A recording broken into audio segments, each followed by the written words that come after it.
Este tema es un poco largo comparado con los temas anteriores, ¿no? Los temas de la semana 1, semana 2, son temas más cortos, ¿no? Más pequeños. El tema de aprendizaje es uno de nuestros primeros temas más extensos y lo hemos trabajado durante estas 2 últimas semanas, semana 6, semana 7.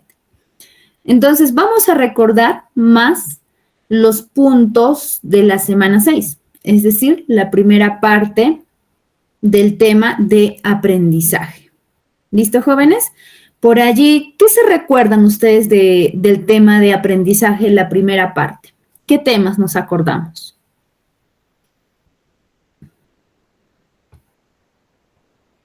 Las teorías de Jean Piaget, Lev Vygotsky, la de Brunner y pues la de David Cole. Muy bien, excelente, vamos bien. Teorías, ¿no? Hemos visto teorías, excelente, vamos bien. ¿Qué más? ¿Qué más hemos visto? Allí Josué David nos dice aprendizaje siempre viene, entonces una fija. Estilos de aprendizaje, estrategias.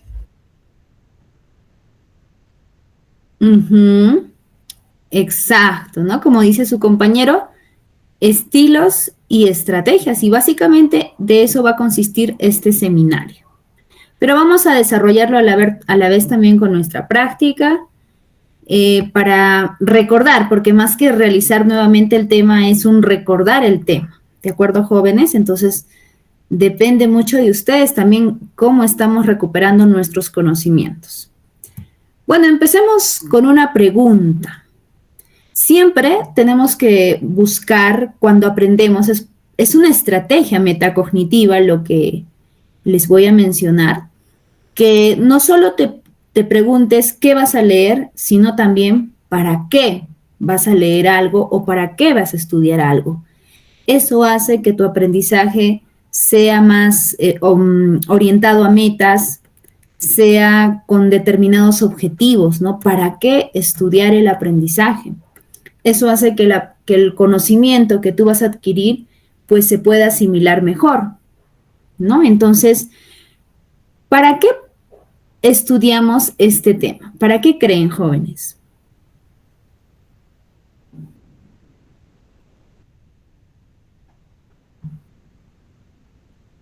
A ver, planteando esa pregunta, ¿qué te surge en tu mente? ¿Para qué estudiar aprendizaje? Bueno, básicamente para ingresar, dice Dylan, ¿no? Para ingresar, claro, ¿para qué estudiamos todos los tomos? Para ingresar, ¿no? A ver, Gustavo nos dice, para saber cómo estudiar, ok. Entonces, cuando tú ya encuentras esas respuestas, más allá de para ingresar, estás incorporando a tu vida. ¿Para qué quiero este conocimiento en mi vida? Puede ser una opción para ingresar. Es decir, ingresé, ya no lo voy a necesitar. O quizás puedes incorporar ese conocimiento de una manera más profunda en tu vida para que ese conocimiento te acompañe, ¿no? Pero ahorita nos estamos centrando en lo que es aprendizaje. ¿Para qué estudiar un tema como este, ¿no? Aprendizaje. A ver, los leo, ¿no? Bueno, un importante comentario, ¿no? El proceso de aprendizaje nunca acaba. Eso es cierto, jóvenes. Porque nunca vas a dejar de aprender. Y no solo me refiero a aprender las partes del cuerpo humano, aprender qué es la motivación, aprender la geografía del Perú, sino aprender en la vida, en realidad. El aprendizaje nos va a acompañar hasta que tu cerebro te lo permita, que probablemente sea hasta tu vejez, ¿no? Camila nos dice para encontrar algunos nuevos métodos de estudio. Entonces allí ese tema lo está incorporando a su vida, en este caso académica, ¿no? Para lograr nuestras metas académicas. Excelente. Yo quiero saber qué es aprendizaje. Cómo aprender, por ahí decía una de sus compañeras, ¿no? ¿Cómo es el proceso de aprendizaje en nuestras vidas? ¿Cómo aprendemos? ¿Cuáles son los requisitos para ampliar nuestros conocimientos. Muy bien, ¿no? Entonces, ¿será que el aprendizaje mejora o empeora tu vida? Mejora. ¿Mejora? Entonces, quiere decir que ustedes están buscando mejorar en diferentes aspectos, y una forma de mejorar es que puedas ir a la universidad, ¿no? Estás buscando crecer, avanzar. Eso es una tendencia del ser humano. Entonces, el aprendizaje tiene que ver mucho con el desarrollo personal. ¿Listo? En un momento de tu vida, cuando tú tengas, pues digamos, 40, 50, 60, te preguntarás, ¿cómo me siento con mi vida? ¿Me siento orgulloso? ¿Me siento decepcionado? ¿No? Entonces, qué tan satisfecho te sientes? Y muchas veces las personas que aprenden muchas habilidades se sienten más satisfechos. Desde una persona que puede estudiar su secundaria completa, su universidad, o desarrollar otras actividades de aprendizaje, se siente satisfecho. En cambio, una persona que no llega a estudiar ni la secundaria completa puede sentir incluso como vergüenza, ¿verdad? Entonces, el aprendizaje, ¿cómo puede afectar esos aspectos en tu vida personal, ¿no? En tu desarrollo personal, en tus metas? Entre más aprendemos, nuestro desarrollo personal, nuestras metas, nuestra mejora como personas también va avanzando. ¿Listo? Melina, ¿no? Es una herramienta que influye a diario en nuestro entorno porque apoya en el proceso de la manera cómo y dónde lo vamos a interpretar y poner en práctica. ¿Listo? Entonces, mira, diariamente aprendemos, ¿no? Y no solo aprendemos en los libros, aprendemos en la vida, aprendemos un amigo, una amiga se equivocó en algo, aprendes. Y hay que ser buenos aprendices. Si no eres buen aprendiz, pues ahí la vida te va a golpear duro, quizá. Hay que ser buenos aprendices. La vida se dice que es la mejor maestra. La vida, las cosas que vives, las relaciones con tus padres, tus amigos, el ir a la universidad, ¿no? Pero a veces no aprendemos. No aprendemos. ¿Y por qué decimos eso? ¿Por qué no aprendo, no? ¿Por qué cometo el mismo error? ¿Qué criterios del aprendizaje me está faltando? Entonces, veamos qué es aprendizaje. Bueno, entonces, es importante aprender para tu propio desarrollo personal. Se dice que cuando uno aprende de forma, es decir, está motivado para aprender, aprende mejor. Ya hemos hablado de la motivación, de pronto por aquí, para quienes estamos nuevamente participando en el seminario de psicología, hemos hablado de la motivación. Si tú estás motivado para aprender, no sé, de pronto matemáticas, historia, ¿no? Si hay una motivación intrínseca, ese aprendizaje va a ser mejor. Y por ahí, nos recordamos de una teoría donde recalca que el aprender depende mucho de que estemos motivados a conocer cosas nuevas, ¿no? Por ahí, si alguien se recuerda qué teoría es, lo vamos a descubrir en su momento. Pero la motivación contribuye de sobremanera en tu aprendizaje. Y ojo, aprender, pues uno dice, maestra, enséñame los tips, las estrategias que hagan que yo aprenda así, veloz, rápido. Que por ahí hay una estrategia que he escuchado que durmiendo me grabo las clases y durmiendo me las aprendo. Dicen, ¿no? Dicen, hasta pareciera que científicamente está comprobada. Me parece que no. Y es que, ¿qué pasa? Aprender requiere, no te olvides, requiere esto, trabajo, esfuerzo, quizás insistir, perseverar, no me sale esto, aquello. Y así, con tu esfuerzo también se va a producir de mejor manera. ¿Listo?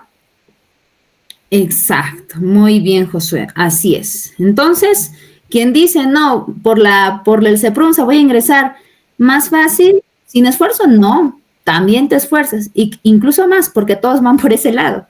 Entonces, también tus resultados van a depender de tu esfuerzo. En este caso, del aprendizaje. Bien, los puntos que vamos a abordar, pues, es definir lo que es el aprendizaje, criterios del aprendizaje. Espero que se recuerden cuáles son los criterios, ¿no? ¿Cuántos son los criterios? ¿Cuántos nada más les pregunto? ¿Cuántos son los criterios de aprendizaje? Excelente, muy bien, Valesca. También vamos a ver las 4 teorías, bueno, sí, 4 teorías, ¿no? De Piaget es esta, de David Ausubel es esta, ¿verdad? ¿La recordamos? De Jerome Brunner y de Lev Vygotsky. ¿Listo? Lo importante es que las tengamos claras y diferenciadas. Claras y diferenciadas. Esa va a ser la meta de hoy. Y bueno, por último, estilos y estrategias de aprendizaje. Bueno, según Albert Bandura pues es un personaje que estudió el aprendizaje por asociación, ¿no? Él nos dice que el aprendizaje es un proceso. ¿De un día al otro aprendo? No necesariamente. Etapas, pasos, secuencias, tiempo. Toma tiempo aprender. Miss, que yo me aprendo más rápido que mi compañero. Sí, puede ser, pero no quiere decir que de un momento a otro te aprendas, ¿no? Entonces, aprender es un proceso. ¿En qué consiste ese proceso? Adquirimos, hacemos algo nuestro. Esto que era externo ahora es mío. Adquiero algo, lo hago parte de mí. ¿Qué podemos adquirir? Nuevos, allí vamos con otro término clave.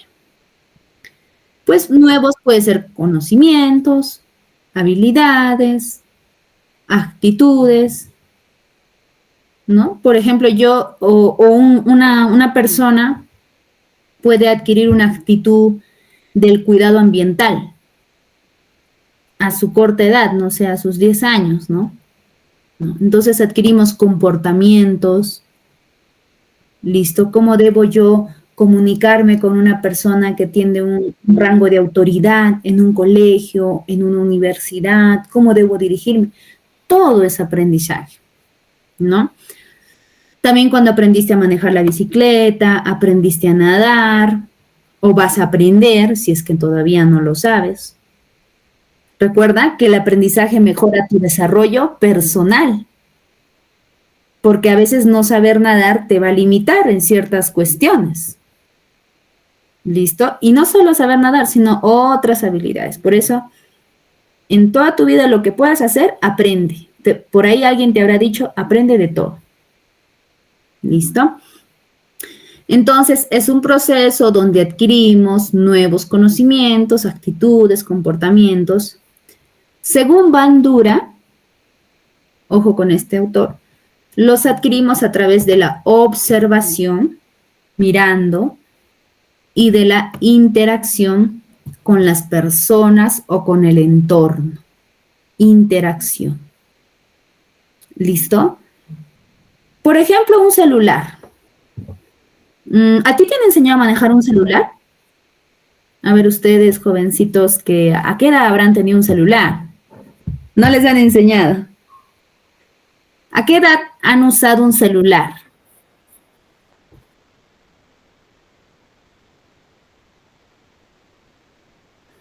¿12? Ah, miren. A los 13, 14 ya. Ok. Pues pienso que también sus papás decían, no, menos de los 13 no puedes usar, ¿no? Unos a los 12, 10, 14, 8, 5, wow, desde pequeñitos. Entonces, probablemente no les han enseñado, ¿verdad? Hijito, haz esto, aquello. Han aprendido por la propia interacción o también por la observación. A mí ¿verdad? me enseñó mi... Yo no sabía. Ya, bueno. Ok. Depende también de qué funciones, ¿no? Porque hay funciones quizás muy deductivas que uno ve, tú viste a tu papá que hacía esto, que hacía aquello, ya tú también tratabas de hacer. Entonces tenía razón Bandura, aprendemos a través de la observación y a través de la interacción. Tenías que tocar, ay no, ¿cómo era esto? ¿Cómo me salgo? Atrás, atrás, atrás, ¿no? Ponías algo así. Entonces, así aprendemos, ¿no? La mayoría de actividades, la mayoría de comportamientos, conocimientos. ¿Listo? No se olviden, observación e interacción. Es indispensable para que se suscite ese aprendizaje. El YouTube es otra forma de observar. En buena hora lo mencionas, Gary. Claro, nosotros estamos observando a ese youtuber que nos está haciendo un tutorial, que cómo tocar la guitarra, que cómo tocar esto, ¿verdad? También, porque también lo puedes observar. ¿Listo? Entonces, bueno, para la época de Bandura no había esas cosas, pero su definición, pues sí, incluye estas tecnologías, ¿no? Estas redes sociales. Bueno, nos preparamos para nuestra primera pregunta.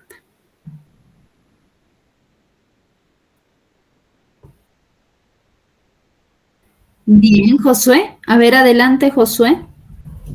Pues para mí sería que sí, porque hay cambio de conducta, pues que lo aprendió con la experiencia y perdura en el tiempo más que todo. Muy bien, Josué. ¿Alguien dice algo más diferente o lo quiere ampliar? ¿O todos estamos de acuerdo? A ver. De acuerdo a mi compañero. Muy bien. Entonces la pregunta fue, ¿no? ¿Se puede decir que Pablo aprendió? Te está preguntando, ¿esto es aprendizaje? ¿No? ¿Sí o no? Dijeron que sí, ¿no? ¿Por qué tú piensas que es aprendizaje? Puesto que tú has revisado los criterios del aprendizaje, ¿verdad? Han revisado los criterios del aprendizaje. Dijeron que eran 3. Para que algo se denomine aprendizaje, tiene que haber un cambio de conducta. ¿Listo? Su cambio de conducta es que de pasar de no poder aprender la tabla de multiplicar, ahora tiene una nota sobresaliente. De sacar un 5, ahora tienes un 20. ¿Listo? Hay un cambio de conducta, es evidente. Y lo aprendió, pues, con la práctica, como por ahí decían sus compañeros, ¿no? Se equivocaba constantemente, practicaba. ¿Eso qué es? Esto de aquí, ¿no? Áreas que tú haces, la experiencia. Y perdura en el tiempo, ¿no? Pues en 3 meses aprendió y probablemente ese aprendizaje se quede para toda la vida.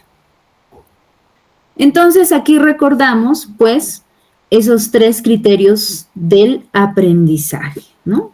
Decíamos que el aprendizaje es un proceso y también decimos que es una función mental. Función quiere decir un trabajo que hace tu mente, es decir, tu cerebro. Cuando tú aprendes, tu cerebro está trabajando, ¿sí? Está trabajando, consumiendo oxígeno, se está bombeando más sangre al cerebro. Por eso tienes que aprender. Es una función mental muy importante en el hombre, en los animales también y hasta en los sistemas artificiales. Allí está la inteligencia artificial. ¿Cuál es? La inteligencia artificial, ¿no? La IA. Ahí podríamos colocar a la IA, ¿no? Pero obviamente el ser humano pues es mucho más desarrollado. ¿Listo? Entonces, para que surja el aprendizaje, recuerden, es importante el entorno, el medio en que se desenvuelve el aprendizaje y también las características del aprendiz. ¿Cómo eres tú como aprendiz? Aprendo rápido, aprendo lento, pero tiene que haber estos 3 criterios. ¿Listo, jóvenes? Bien.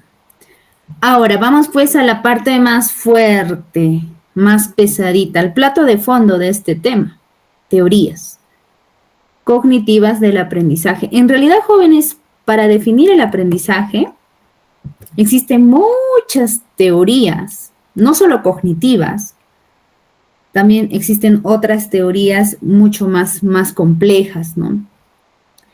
Mecanicistas se llaman también a teorías mecanicistas, pero las que reciben mayor aceptación son estas, ¿no?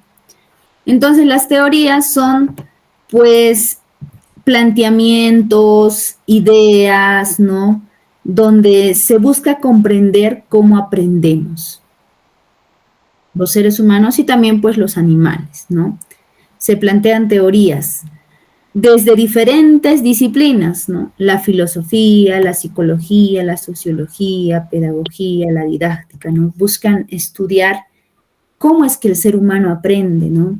¿Cómo aprendiste las tablas de multiplicar? ¿Cómo aprendiste, por ejemplo, aspectos de cálculos, ¿no?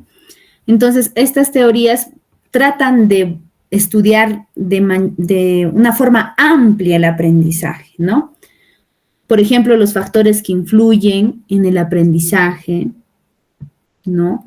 Decíamos la motivación influye en el aprendizaje, ¿no? Sus procesos, tipos o estilos de aprendizaje, ¿no? Bueno, veamos esta pregunta. Recordando a la primera teoría.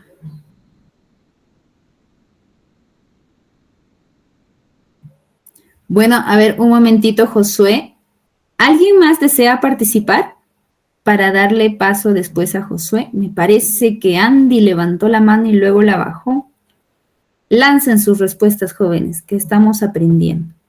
Y de los errores aprenden también. Es más, cuando cometemos errores no te olvidas. Bien, vamos con Glery Esmeralda. Adelante.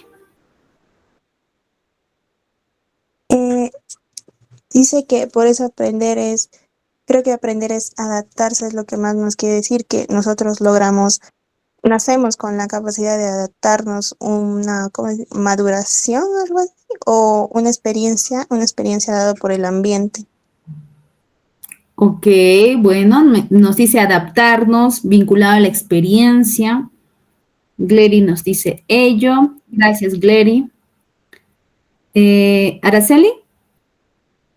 ¿Araceli? Jean Piaget nos dice que aprender es saber adaptarse a esas novedades de nuestro entorno, de todo lo que nos rodea. Bien, muy bien, Araceli. Entonces, adaptación me decían, también vamos por ahí, ¿no? Con el término adaptación. Vamos por ahí. Bueno, lo importante es que estamos cerca. Eso me agrada, estamos cerca. Veamos la respuesta. ¿Es saber adaptarse o es adaptarse, no? Efectivamente, Jean Piaget propone una teoría donde plantea que aprender solo tiene sentido si eso que adquiriste te permitió adaptarte a una situación nueva. ¿Listo? ¿Por qué? De pronto, ustedes están aprendiendo, vamos a decir, a ver, ¿qué temas? Digamos, temas de trigonometría. El profesor les explicó ejercicios, hizo ejercicios de cierto nivel y luego examen. El examen es la situación nueva, porque si bien es cierto, son temas que conoces, pero no son las mismas preguntas, ¿verdad? Y el examen pues tiene preguntas nuevas, quizás un poquito más difíciles. Esa es la situación nueva. Que tú te sepas adaptar quiere decir que lo resuelves y logras llegar a un resultado de esos ejercicios. Piaget te diría, hubo aprendizaje desde mi teoría, porque para mí aprender es saber adaptarse. Pero ¿qué pasa si uno sacó 0,5? No aprendió. Y tiene lógica, pues, ¿no? El profesor también lo va a evaluar así, va a decir, no, este jovencito no lo puedo aprobar porque no ha aprobado el examen. Por eso también existen los exámenes, ¿no? Bueno, recordemos un poquito a Jean Piaget. Jean Piaget, psicólogo suizo, que pues él vivió pasado los 80 años, ¿no?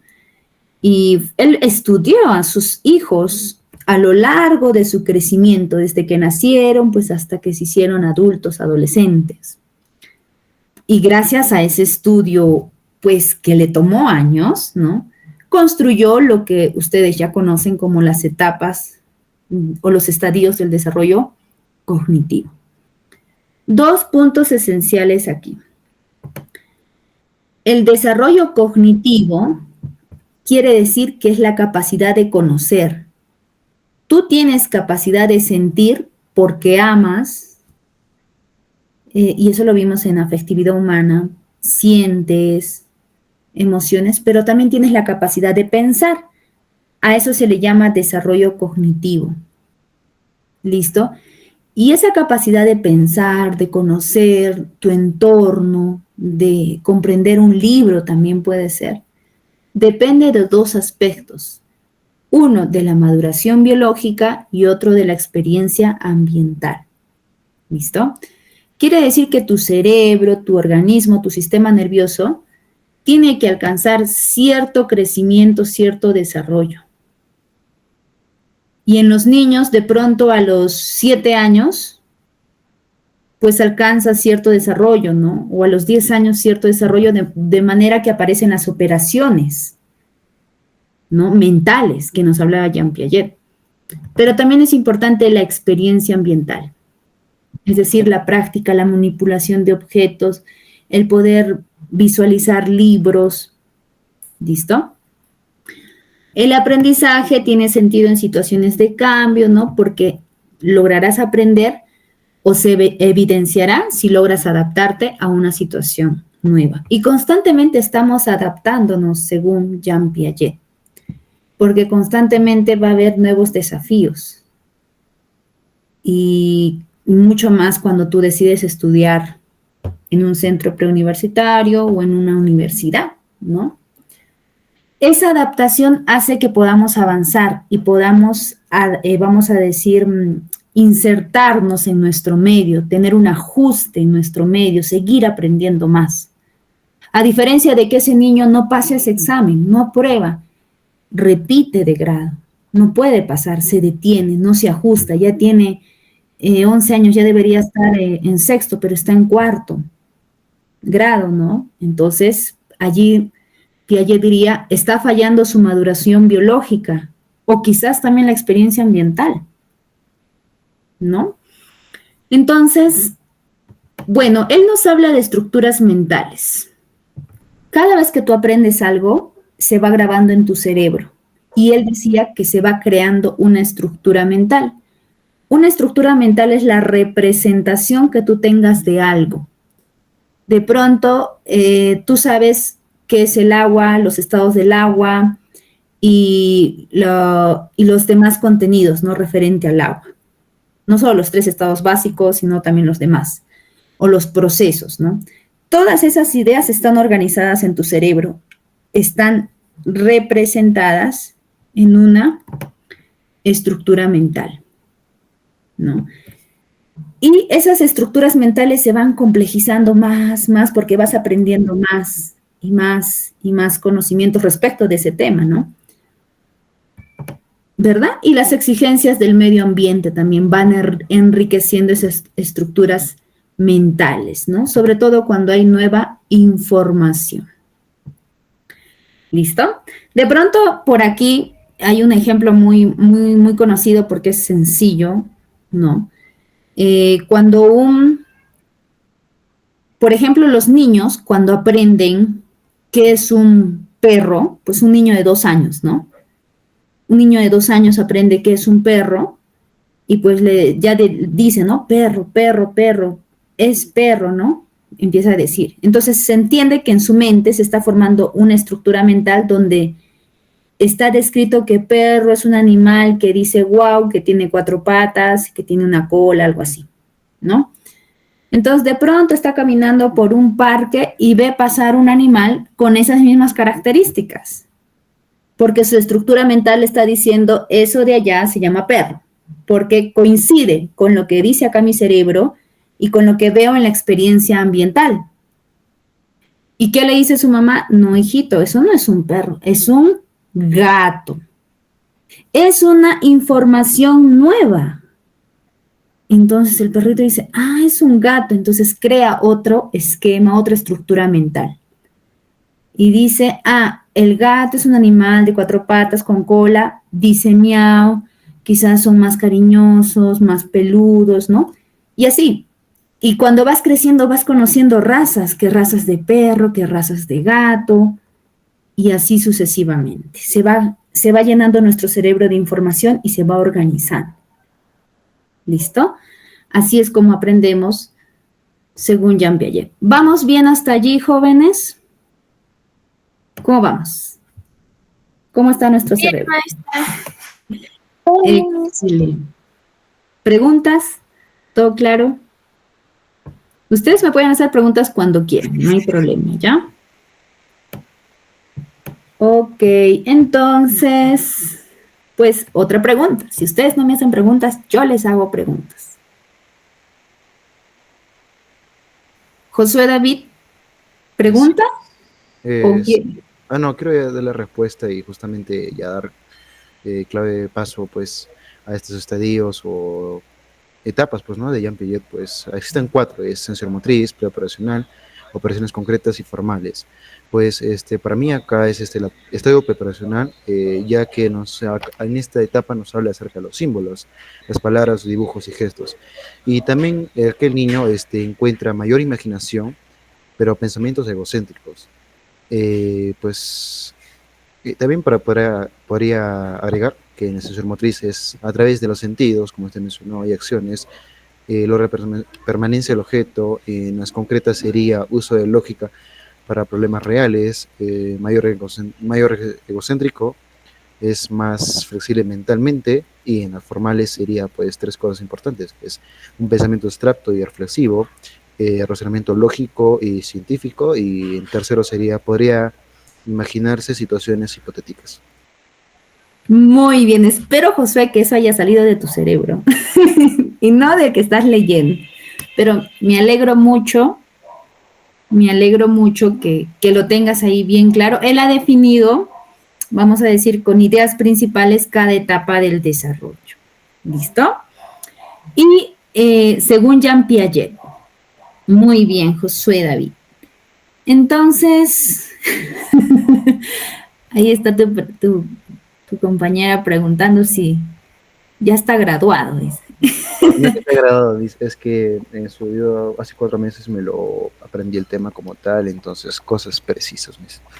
Excelente, ¿no? Está muy bien, es que él se está enfocando en algo, en 1 o 2 ideas principales de cada etapa. Y justamente les iba a decir eso, ¿no? Qué bueno que si lo dices pues de ti en tus propias palabras, ¿no? Y no bajo la lectura de un texto, porque para aprender, es bueno que ustedes no repitan, sino que digan lo que aprenden en sus propias palabras, lo que se llama el parafraseo. ¿Listo? Y segundo, es bueno que si ustedes tienen la posibilidad de explicar ese tema a alguien, como lo ha hecho Josué David con nosotros, pues también es otra forma de reforzar nuestros aprendizajes. Así que apliquemos, ¿no? No sé, de pronto un día estás estudiando un tema y le cuentas a tu mamá, mamá, ¿sabes qué? Hoy día aprendí esto que aquello, pero explícalo en tus palabras y eso va a quedar en tu memoria. Ok, entonces, bueno, Josué David ya dio la respuesta. ¿Estamos de acuerdo o no estamos de acuerdo? Sí. Excelente. Ya está. Muy bien, vamos muy bien. Hasta ahora todas las preguntas vamos muy bien. Entonces, bueno, pasemos rápido a las etapas del desarrollo. Son 4. ¿Listo? ¿Cómo conoce el niño o el ser humano su entorno?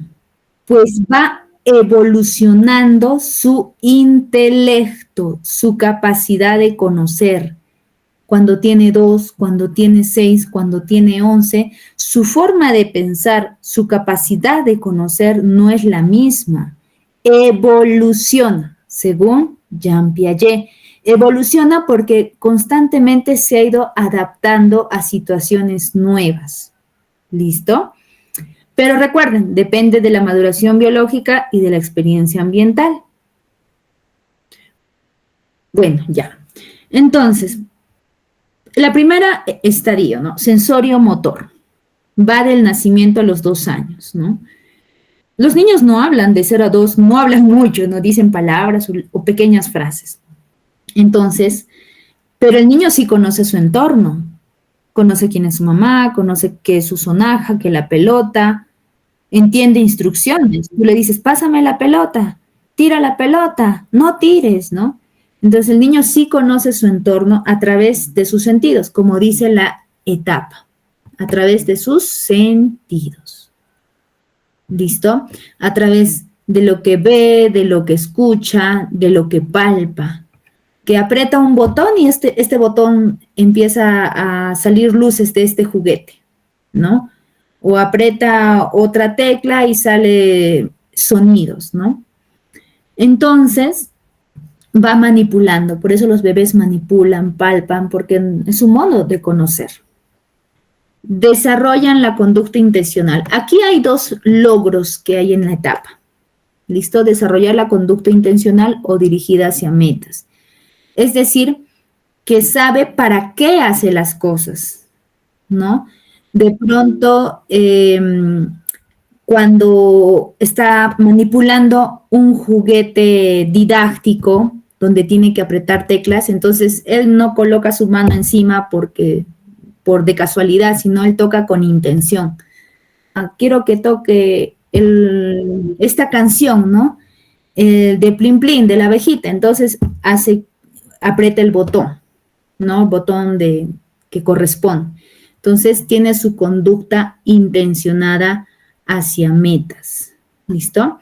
Y también se desarrolla la permanencia del objeto, ¿no? Eso, ¿qué es la permanencia del objeto? A ver, si lo tenemos allí claro. Permanencia del objeto, un ejemplo.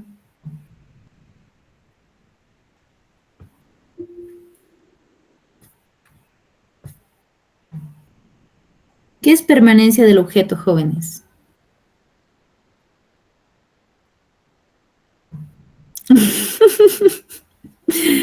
Ya, José, aquí te están pidiendo.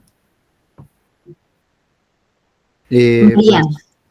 Si no me recuerdo, sería pues cuando un bebé podría levantar la mano y busca pues ¿no? pedir un juguete y lograr pues si existe aquel juguete, puede ser una sonaja o un carrito o algo. Ok, va por ahí. A ver, Mariana y luego Araceli. Bueno, un ejemplo claro sería Shalom. con sus padres. A pesar de que a veces no los vea, sí, siempre va a saber que están ahí. Ok. Sí, puede aplicarse. Yadira. Bueno, un ejemplo sería que, digamos, estamos jugando con un bebé y le mostramos la sonaja, como dijo Josué, pero al momento de estar ahí le demostramos que la sonaja tiene sonido y se está viendo su forma, pero lo ponemos, digamos, lo escondemos atrás de nuestra mano o lo movemos para diferentes, de manera brusca, el bebé va a conservar esa imagen de la sonaja. Si lo escondemos, va a saber que está atrás de nosotros. No sé si me explico. Sí, es el ejemplo propicio. Pero a ver, yo me pregunto si los demás, los 200 y tantos sabemos que es permanencia del objeto. Ok. Me pongo de acuerdo con mi compañera. Ok, muy bien. Entonces, recuerden que los niños conocen a través de sus sentidos. Entonces, cuando un objeto no lo ve, no lo es, o sea, es decir, no está siendo accesible al sentido de la vista, principalmente. Entonces, el niño como que ya le pierde el interés, se olvidó y empieza a jugar con otra cosa. Eso pasa entre los 6, 7, 8 meses. A los 8 meses recién desarrolla la permanencia del objeto. Quiere decir que tú estás poniendo una pelotita delante de él está jugando, moviendo y de repente tú lo jalas y lo pones detrás de una cajita. Y él va a ir en esa intención de buscar, porque aunque no lo ve, su sentido de la vista no le está informando que está ahí, pero ya sabe que el objeto ha sido ocultado por algo, entonces sabe que está permaneciendo el objeto, ¿no? Ya tiene esa noción, esa es una capacidad cognitiva.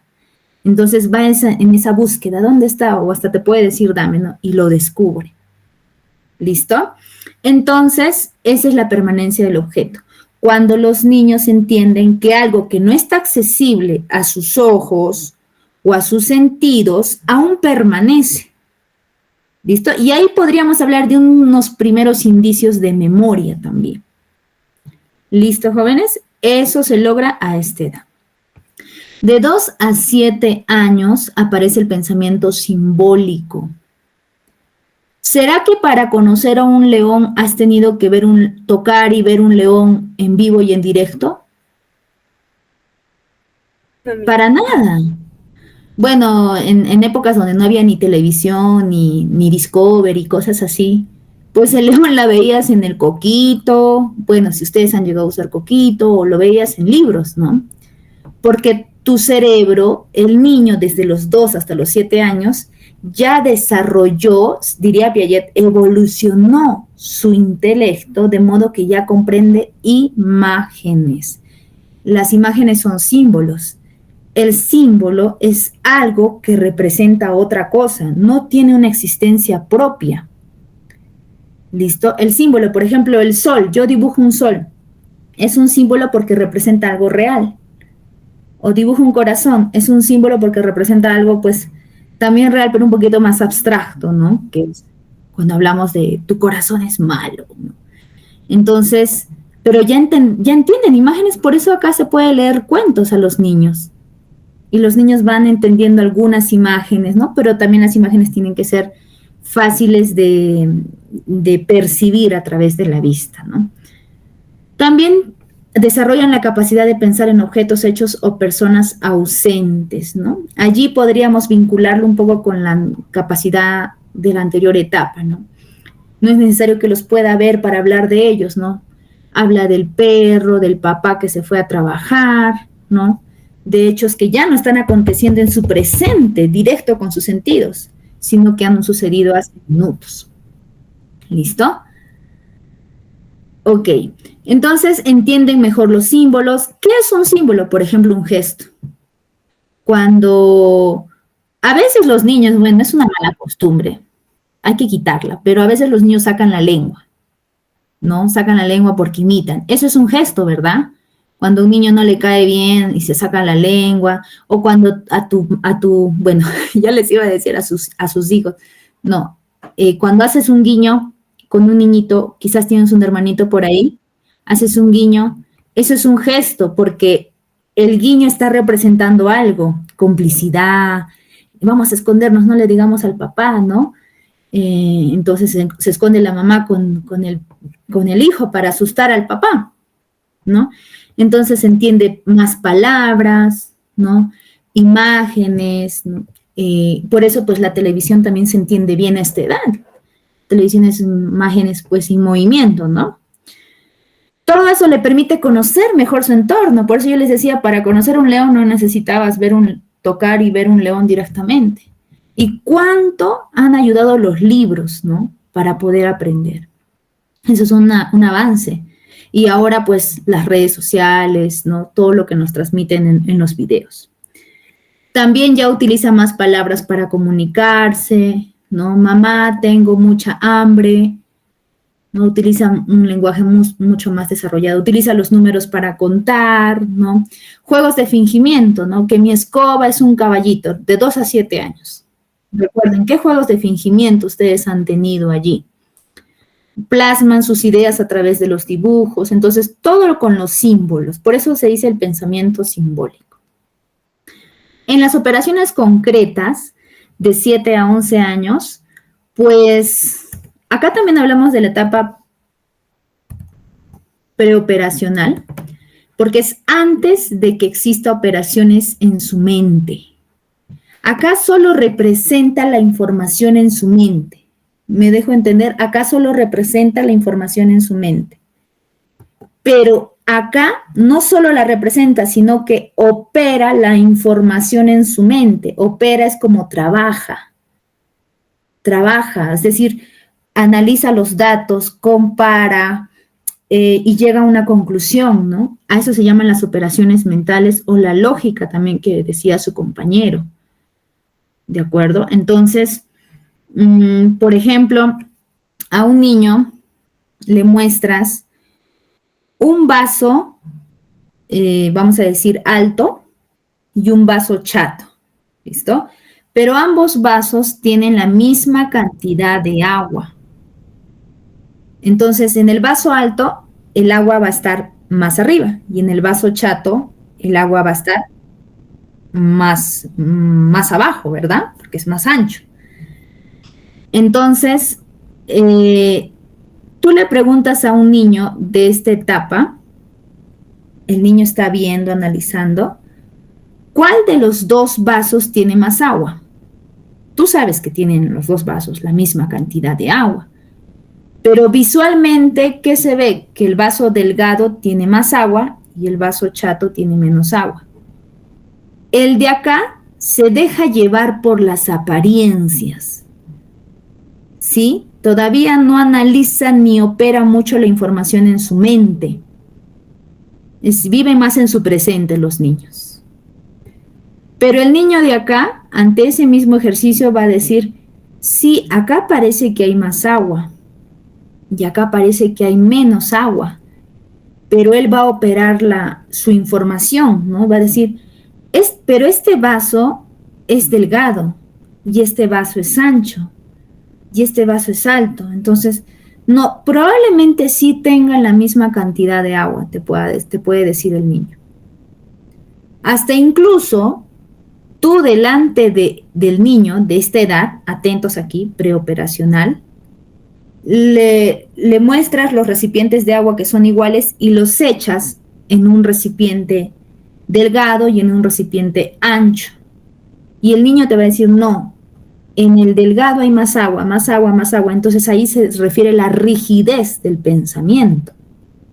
En cambio, el niño de acá no va a analizar, pero es que tú has echado de un mismo recipiente la misma cantidad de agua, entonces no son iguales, tienen la misma cantidad de agua. Ya no se deja llevar por las apariencias, ¿listo? Sino que analiza, compara la información. Por eso se dice que el pensamiento en esta edad es menos rígido, más flexible que el anterior, ¿no? Que la anterior etapa, ¿no?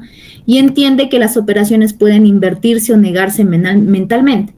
Quiere decir que este niño le va a desafiar incluso a la persona y le va a decir, ¿qué te parece si volteas esta agua al recipiente inicial y esta agua también? Pero lo hace mentalmente, ¿no? O sea, no lo hace físicamente, sino mentalmente. Y si yo retorno, va a ser lo mismo, porque el agua no se va a aumentar ni se va a disminuir, ¿no? Entonces, hasta ese punto pueden desarrollar las operaciones mentales. El pensamiento es menos centralizado y menos egocéntrico. El que es centralizado y egocéntrico es acá. ¿Sí? ¿Para qué? Acá, preoperacional. Y aparecen las 3 operaciones mentales conocidas como seriación, clasificación y conservación. Gracias a que opera la información, el niño será capaz de ordenar objetos por tamaños. Ordéname estas barritas de colores por tamaños. O va a clasificar los datos por una categoría en específico. Clasifica por utilidad. Acá los utensilios de cocina, acá los útiles de aseo, acá los útiles escolares. Clasifica. Y conservación, pues entiende que por más que tú cambies un líquido de un recipiente a otro de diferentes formas, el líquido se conserva, no se pierde, a pesar de que los recipientes o son anchos o son delgados.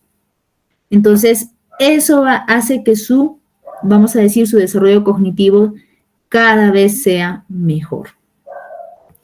Y en la etapa de operaciones formales, pues aparece la capacidad de pensar en forma abstracta. Yo te pregunto, ¿en qué se parece el huevo y la semilla? otra forma. Muy bien. ¿Qué más? ¿Qué dicen los demás? Ambos originan vida.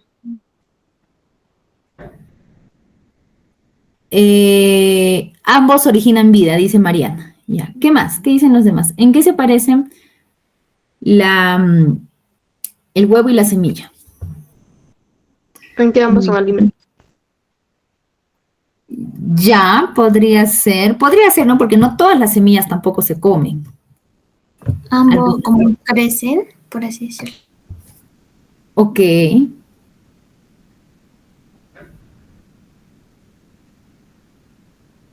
Bueno, unos hablan de su forma, otros hablan de sus cualidades, ¿no? Tú tienes acá una semilla, no sé, de limón, ¿no? Una semilla, ¿no? Y un huevo. Bueno, son diferentes en tamaños.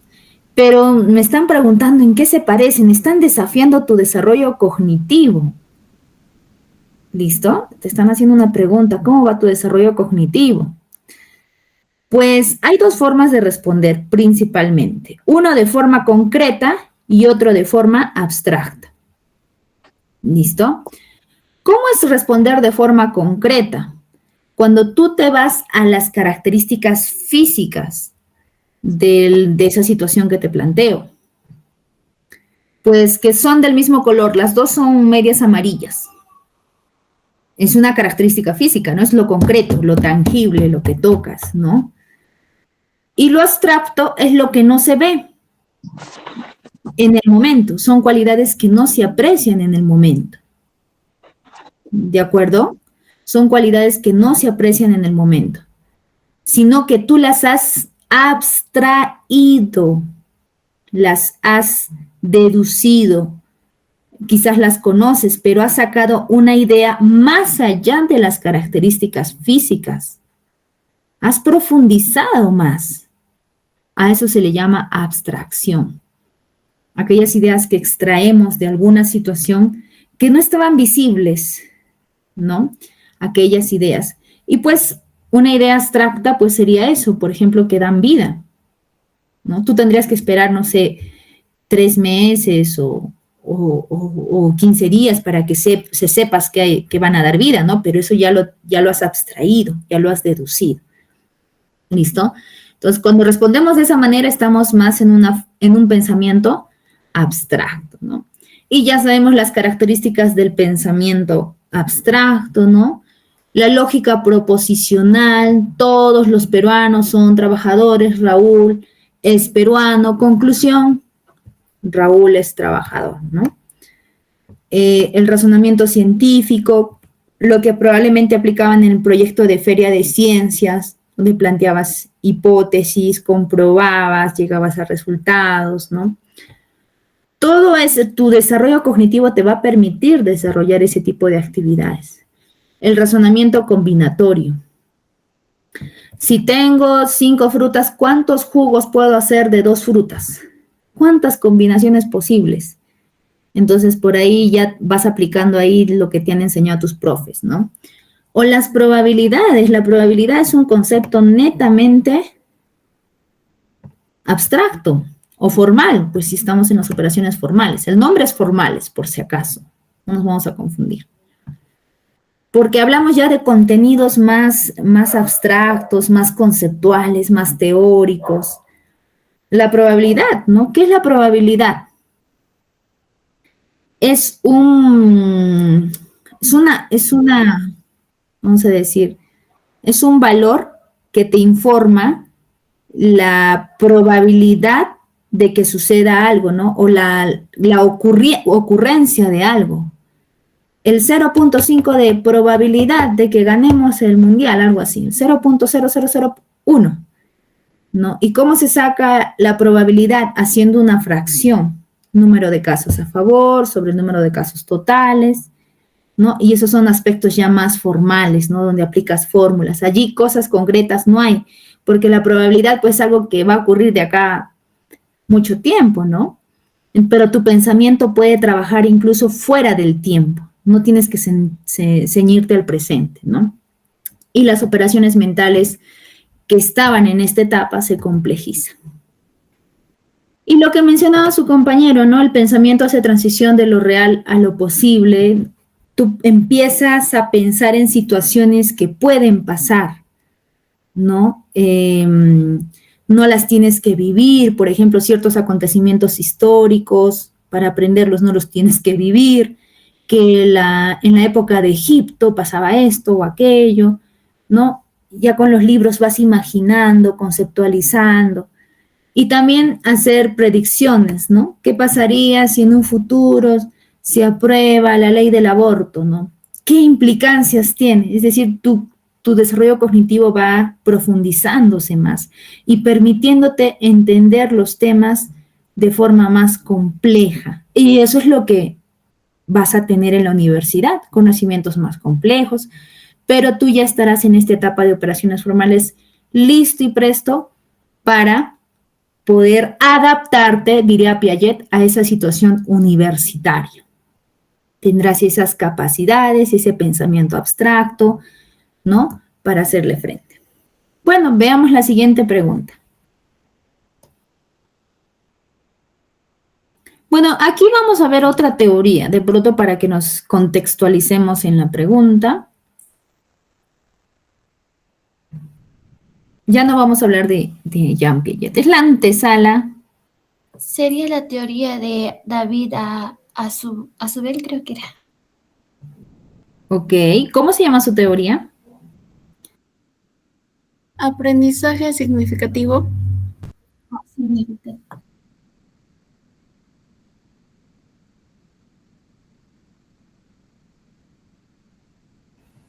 Ok, bien. A ver, descubramos la respuesta. Exactamente, ¿no? El aprendizaje significativo. Entonces, está utilizando un conocimiento previo para reforzar sus contenidos nuevos, ¿no? Entonces, recordamos el aprendizaje significativo, pues nos plantea la importancia de construir los nuevos conocimientos a partir de los conocimientos que ya están formados.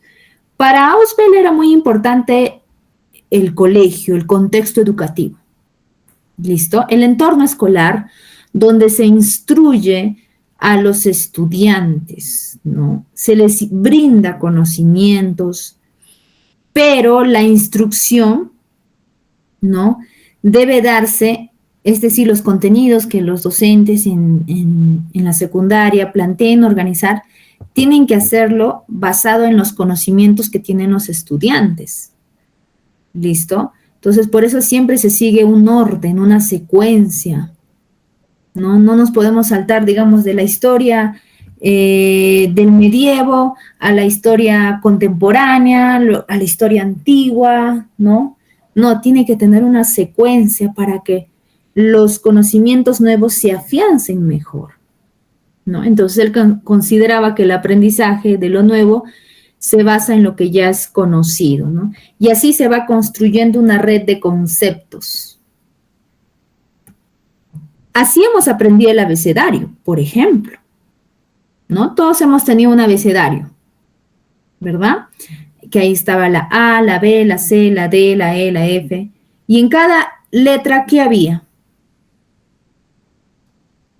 Y de pronto quizás te acuerdas hasta ahora. En cada letra había Imágenes de animales. Por ejemplo, en la A, ¿qué había? Una abeja. Avestruz. Una abeja. Ah, mira, avestruz, no era tan común. Avión, abeja. Entonces, para ti, que sería pues a tus 5 o 6 años, conocer la A era como algo extraño. ¿Qué es esto? ¿Qué es un símbolo ya, pero suena como A. ¿Pero qué más? No había nueva información, ¿no? Pero te ponían allí a la abejita, al avión, un conocimiento que ya sabías. A como de avión, A como de abeja, E de elefante. Entonces, al asociar tu cerebro, al relacionar ese conocimiento nuevo con ese conocimiento ya aprendido, hacía que aprendas más rápidamente. ¿Listo? Eso hace que el aprendizaje tenga significado para tu cerebro. Porque el cerebro ve, ¿qué es esta A? pregunta, ¿no? Pero esta B, esta C, que es una curvita, y tu cerebro dice, ah, no, es C de casa, ¿no? Entonces, ya, ahora sí tiene significado esta información, que ingrese esta información a mi cerebro. Algo así funciona el aprendizaje significativo. Características para que se dé este aprendizaje tiene que ver sí o sí una relación entre los conocimientos nuevos y los ya establecidos o formados, ¿no? La nueva información reajusta e enriquece, ¿no? Lo que el estudiante ya sabe, ¿no? También permitirá, eso sí, que el estudiante comprenda de manera sustancial la información nueva. ¿Listo? O sea, lo más trascendente de la información se pueda comprender de la nueva información, ¿no? Los conocimientos adquiridos pueden aplicarse, ya les estoy pasando a la siguiente pregunta, en diferentes contextos, si es que se imparte la instrucción de esa manera. Y aquí el alumno, ¿por qué tendrá una participación activa? Porque le estaremos obligando a que recupere esa información previa. Entonces va a tener mayor participación. Sigamos con la siguiente pregunta. Ok, curiosidad. Nace de uno mismo. Interés, exploración. Muy bien, vamos muy bien, jóvenes. A ver. ¿Por qué se caracteriza? Allí lo dijeron, ¿no? Exploración activa. La exploración, la curiosidad, el interés. Ok, muy bien. Entonces, eso es importante para que haya el aprendizaje. Una exploración activa. Y también cuando hay esa búsqueda de solucionar los problemas. Y es que, pues pasamos a la siguiente teoría. Brunner nos dice que aprender es descubrir. Hay muchas invenciones jóvenes que se han descubierto, valga la redundancia. Por ahí dicen, sí, en tal año se descubrió la pólvora, se descubrió la penicilina, se descubrió esto, aquello, que tal personaje descubrió. Entonces, y a veces de manera incidental, ¿no? O sea, yo no pensaba encontrar esto y me encontré con esto. Yo estaba pensando encontrar esto y encontré otra cosa, ¿no? Entonces, esa curiosidad del científico, el científico está, el que busca la vacuna contra algo, está constantemente motivado por la curiosidad, que combino esto, que aplico esto, entonces está en esa constante. Y decía, pues, Jerome Brunner, si el estudiante tiene esa actitud, todo lo que descubra lo va a aprender así. Su aprendizaje va a ser duradero, rápido. Y sobre todo va a quedar a lo largo de su vida. Entonces, esta teoría propone que los estudiantes deben aprender a través de un descubrimiento guiado por el docente. Claro, el docente propone la situación para que el estudiante pueda explorar con la guía del docente. El estudiante tiene que explorar, el estudiante no sabe lo que va a encontrar. Explorar, eso es explorar, ¿no? Pero el docente le ha hecho una pregunta. Niños, a ver, vamos a ir un ratito al patio. Me van a observar los animales y cómo son. Vamos a ver los insectos, lo que encuentren, ¿no? En el pasto. Entonces los niños van, caminan, exploran, que ven insectos, que ven gusanos, infinidad de animales, ¿no? Entonces los niños están explorando. ¿Y qué diferencias notan entre los animales? Entonces los estudiantes empiezan a clasificar de pronto. Sí, estos tienen alas y estos no tienen alas. Estos comen tierra y estos comen hojas. Entonces el docente no tuvo que explicarles, ¿no? Jóvenes, los animales se dividen así, así, estos comen este tipo de alimentación, sino que el niño descubrió eso y eso se va a quedar aquí en su memoria. motivada por la curiosidad. Los niños son curiosos y eso no perdamos, jóvenes. A veces con los años de vida, pues la rutina, perdemos curiosidad, pero no, la curiosidad de conocer. El ser humano no siempre busca conocer lo bueno, obviamente, ¿no? Entonces, el objetivo principal de este aprendizaje es que descubramos cómo son las cosas, cómo funcionan las cosas.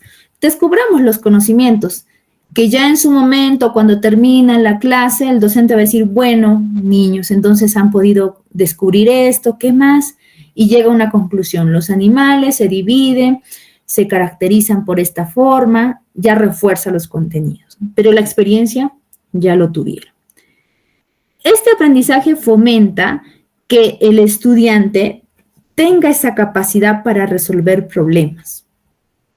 Diferente hubiese sido que ese profesor venga y les diga, niños, los animales se clasifican en esto, anoten, copien, y en esto, el niño lo aprende momentáneamente, pero luego se va a olvidar. En cambio, el aprendizaje por descubrimiento favorece la capacidad de resolver problemas, porque el niño está en esa búsqueda de trabajar herramientas para resolver un problema, ¿no? Entonces, características de este aprendizaje, se necesita la experiencia, y a veces eso no es fácil en los colegios donde hay muchos alumnados, y es más fácil dictarles el contenido, ¿no? Pero sí, nace de la propia experiencia. De pronto este aprendizaje se puede aplicar más en laboratorios o en actividades de campo. ¿Listo? Potencia el desarrollo de las capacidades cognitivas, capacidad de análisis, capacidad de síntesis, creatividad, ¿no? Capacidad de comparación.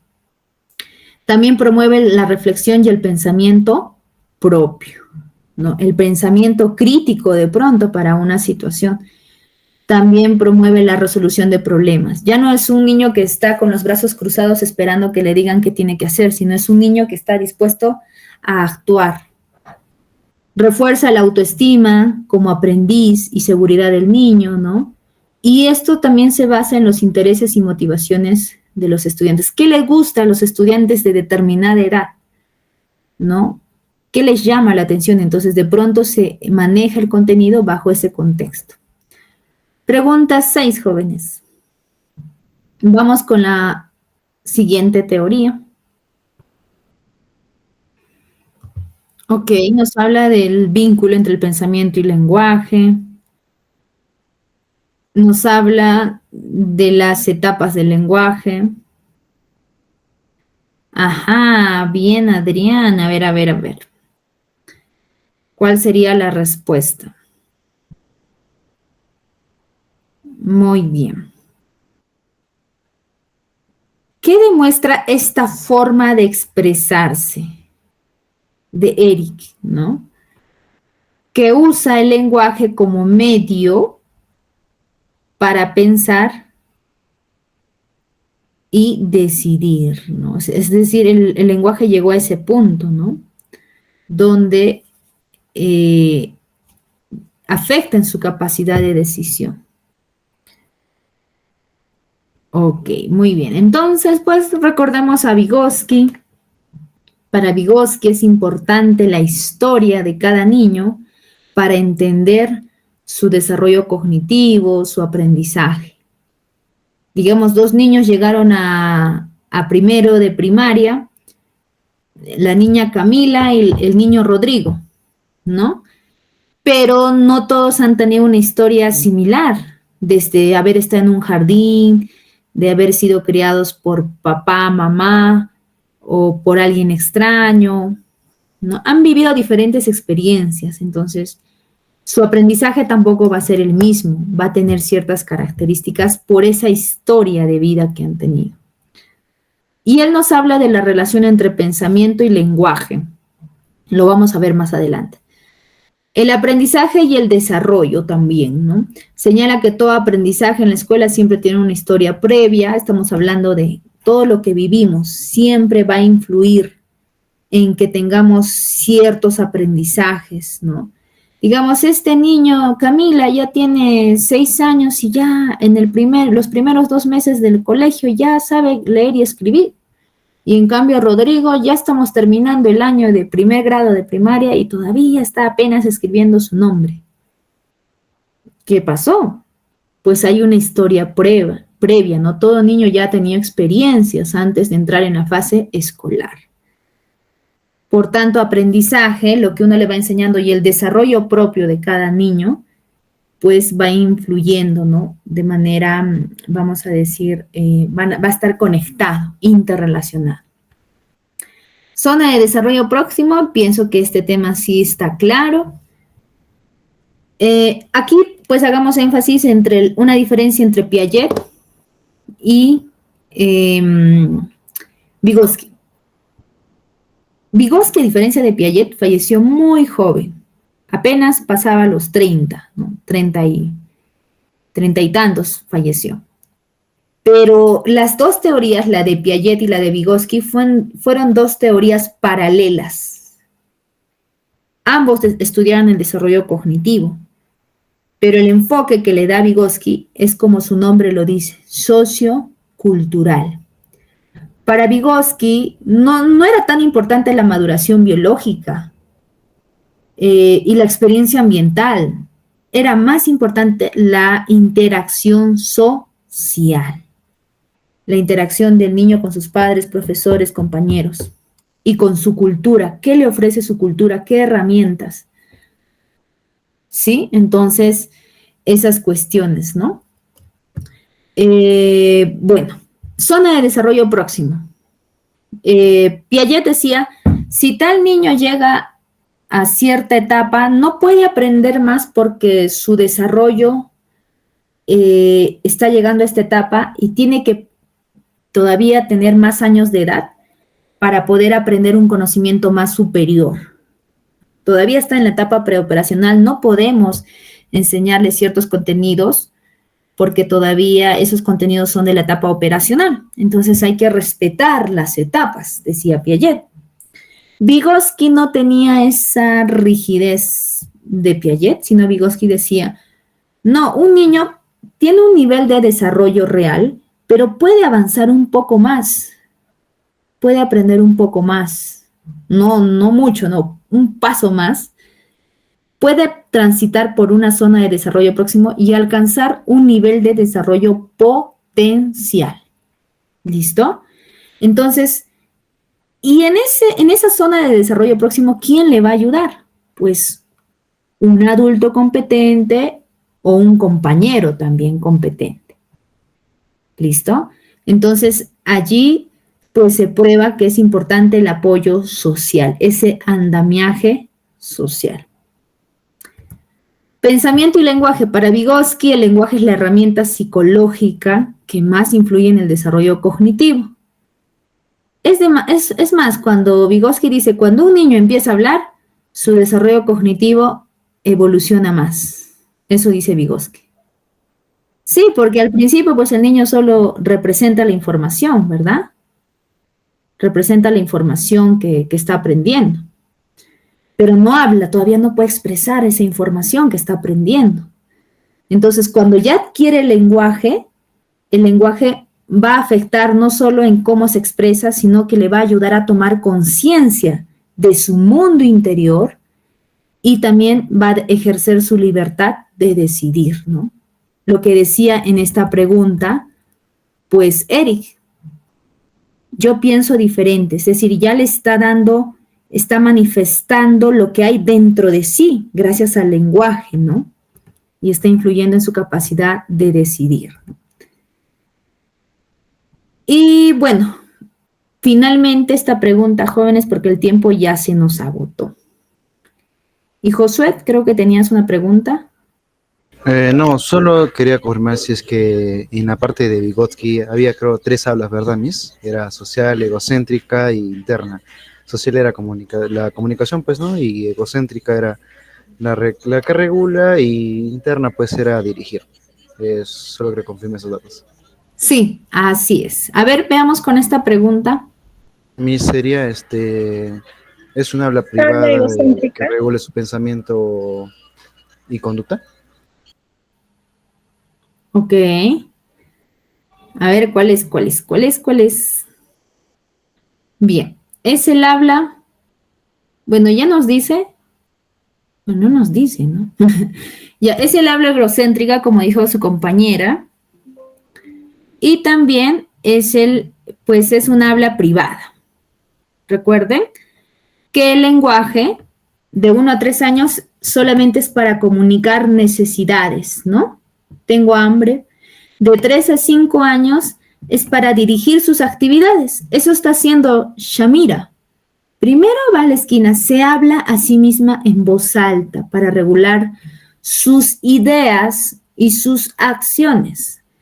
Y de 5 a 7 años es ese mismo diálogo, pero ya no se le escucha, sino es un habla para sí misma. Es como cuando tú estás ahí en tu mente diciendo, primero voy a estudiar esto, luego voy a hacer esto. Esa es esa habla interna.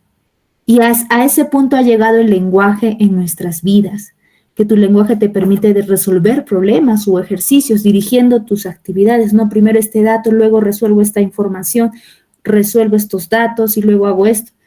A ese punto ha llegado ese lenguaje que es externo, se volvió interno y ahora nos ayuda en la resolución de problemas. Bueno, jóvenes, se agotó el tiempo, nos quedamos aquí.